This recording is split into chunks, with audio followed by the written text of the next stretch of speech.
why does it cost £500,000? Well, it has gone up from 120,000 to £500,000 as the estimate.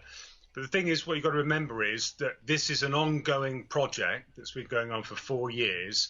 And if you imagine the size of a normal clock mechanism, well, these are massive wheels, and the bell itself has to be lowered down from the tower itself.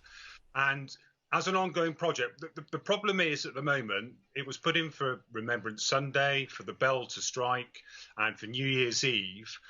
But there's a platform that's required there. And what they're doing at the moment is having, I understand, a temporary electric motor that actually strikes the bell, the clapper, as Boris Johnson called it. So we tend to call it the striking hammer.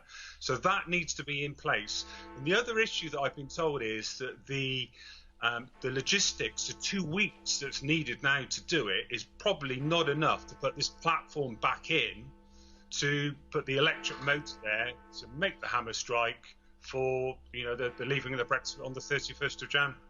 So even if people did chip in some cash, there's probably 2 weeks is not enough time. How heavy is that bell, Paul? The bell itself is 13.5 tons. It's 2.7 metres in diameter.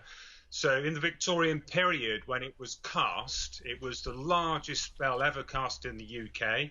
It was by John Warner & Sons originally. So this is a massive bell on a huge scale.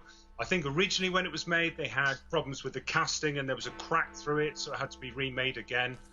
But it's such an iconic sound. I think it's the most photographed, iconic landmark in London. And I understand it's a political thing, Victoria, but it is a really important, iconic thing. And do you think it should chime on Brexit Day, on so-called Independence Day?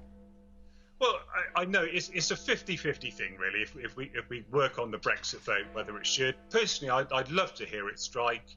I said it was done for New Year's Eve. It was done for Remembrance Sunday. So let's hope that there is some crowdfunding. They pull out the stops and do it. I think Mark Francois and Sir Bill Cash, if they do want to go up and do it, they're going to need some pretty big ear defenders. I know they're used to a lot of noise.